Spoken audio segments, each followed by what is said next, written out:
Welcome back to another segment of Behind the Scenes of the Waltons. Today I'm going to do a bit of a recap and overview of the recent event that Mary, Cammie, and I did in St. Charles, Missouri for the Working Women's Show. So I shot a little bit of video. It's kind of tough because I was in so many things that it was hard. I couldn't get outside of it to shoot it, but thought I'd just share with you a little bit about it. On the Friday evening of the convention, there was a VIP reception. So Cammie, Mary, and I attended that with the various different people who were available to come in and attend with us.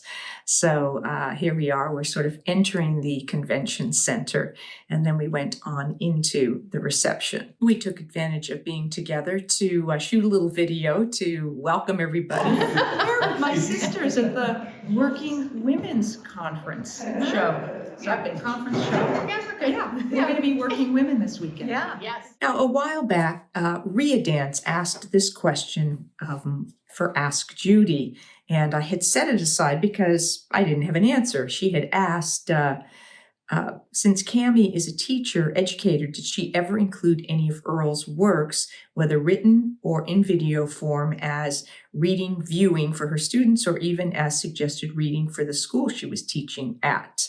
So I didn't remember the exact question, but I sort of asked her that question while we were there at the reception. I got her response, so thought I'd share that with you. I did teach English and history and drama. So no, partly because I think because when you're in it, you aren't as familiar with the storylines as people who watched it. And also because an hour is a lot of instructional time. I would use sometimes bits of the script on stage as for like parts of drama exercises. I've done that. I've shown a scene and then talked to kids about how television is crafted as part of a drama class. But for the academic classes, I never did use it. I didn't use a lot of movie stuff, full stop. Saturday was sort of an all-day event.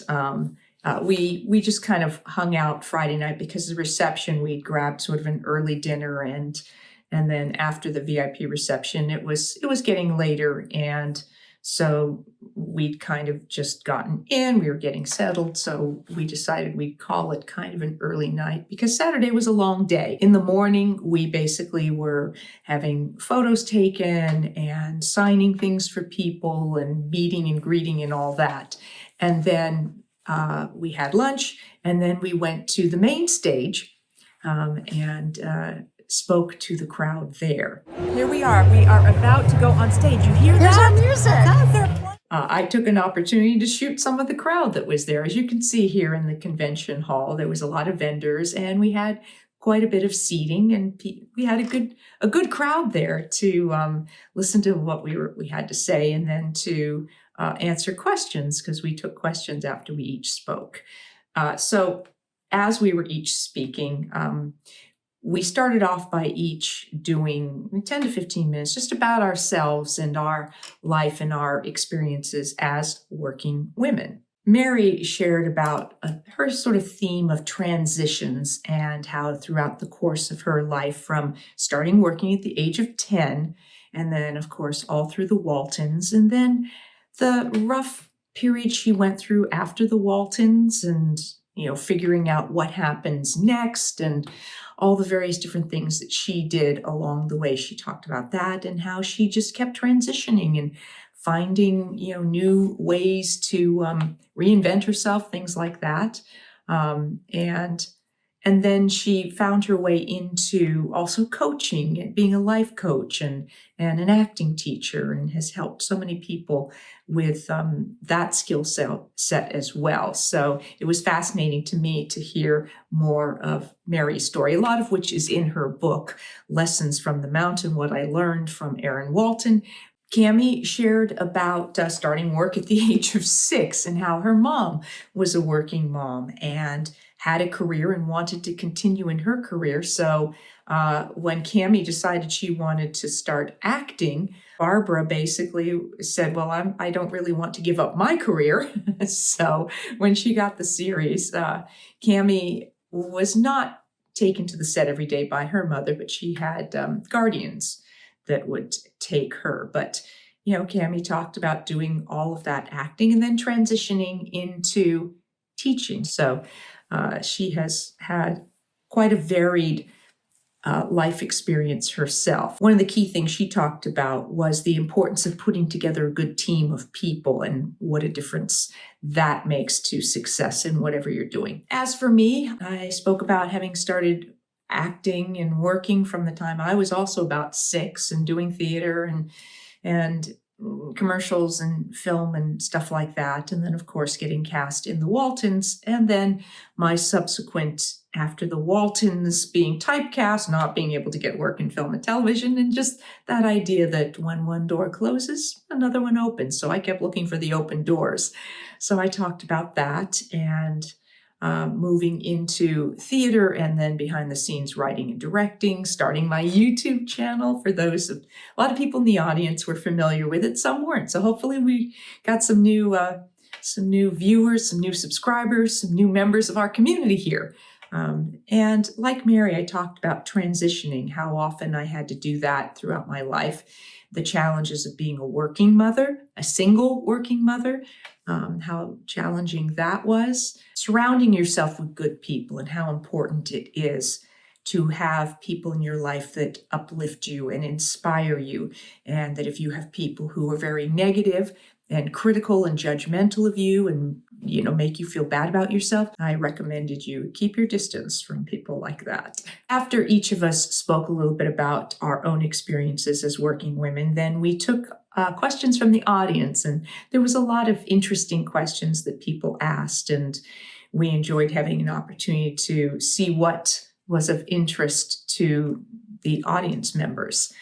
So we spent another probably 45 minutes answering questions for people live. Once we finished up, we headed back over to our little signing area and continued to meet and greet and sign and take pictures with people until the end of the day. We had then an opportunity to go out to dinner that night. Just me and Mary, Cammie's daughter, Callie, was there, and she was just so valuable to us. She was helping with a lot of the administration and helping people figure out what they wanted, whether they wanted a book or a CD or a photo or a signed photo or a selfie or whatever. So she was really, really valuable to us. So the 4 of us went out to dinner to a lovely restaurant in St. Charles, Napoli, and they treated us wonderfully. And we had just great food. The owner and the manager were very kind to us, so we really appreciated that.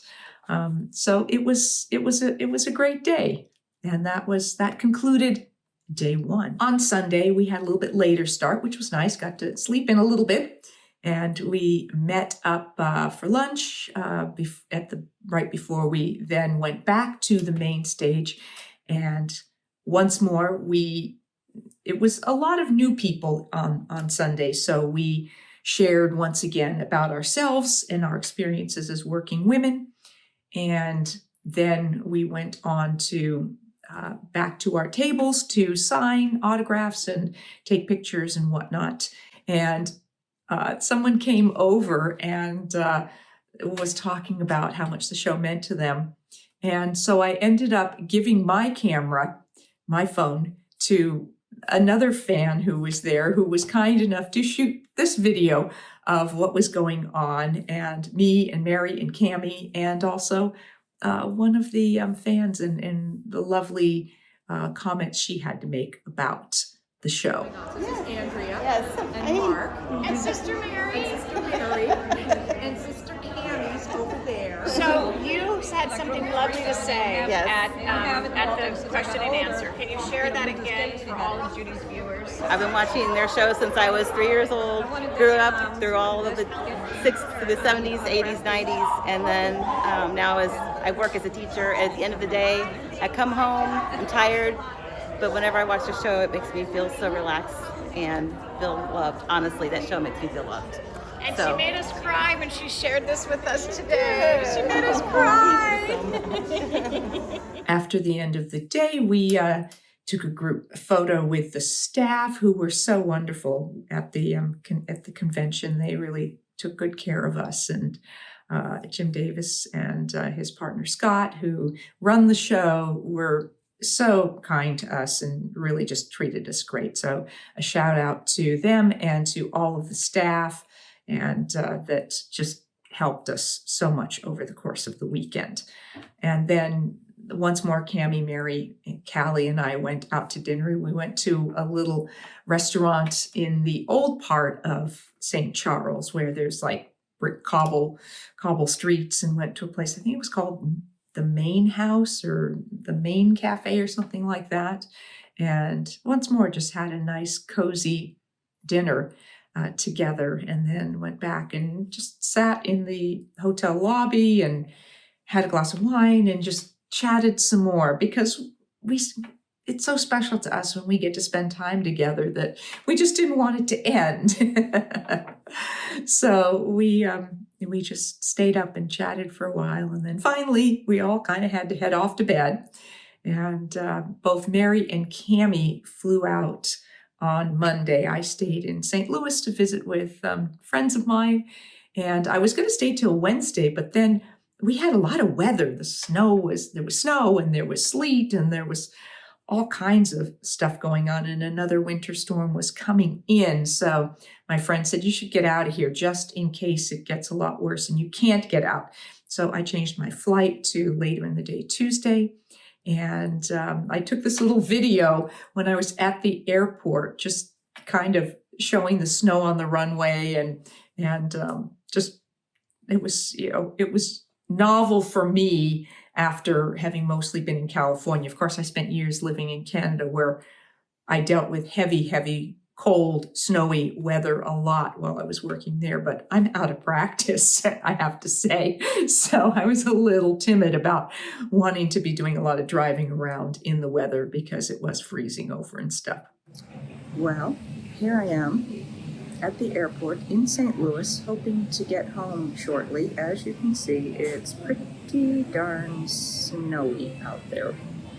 Another thing that was unexpected over the weekend was just as I arrived in town, I had a call from my agent who had an audition for me. And these days, most auditions are what we call self-tapes. So you will be sent the audition information and the scene pages, and you will be asked to put yourself on video doing the scene. And this can be tricky because you want decent lighting so they can see you. And you need someone to run the camera most of the time. I had not brought a tripod or lights or anything, and I was just using my phone, which has a pretty good camera, but I didn't have extra light, so trying to figure out in my hotel room how to kind of get some decent light. And of course I went, well, it's not bad timing because I have two professionals with me. I have Mary, who of course is still acting and also working as a coach and a teacher, and Cammie, who of course spent all those years acting as well. So I corralled both of them, and they were so nice to come and spend an hour or so with me in my room on Sunday morning before we went to work and help me. Mary ran the camera, and Cammie read the off-camera lines for the scene. And so we put me on video that I then sent off. So who knows, if something comes of it, I'll be sure to let you know. But I really appreciated their support and backup and help, because that's what we do as sisters. So that's what I have for you about the little overview recap of our time in St. Charles, Missouri, and my wonderful weekend with my sisters. Thank you for joining me. If you enjoy these, please do hit like and subscribe. And I'm hoping that we have maybe some new subscribers, some new viewers to the channel after that weekend that we just had. So thank you for joining me. I'll be back with more behind the scenes at the Waltons, more Ask Judy, and some more surprise guests coming up. Thanks for watching.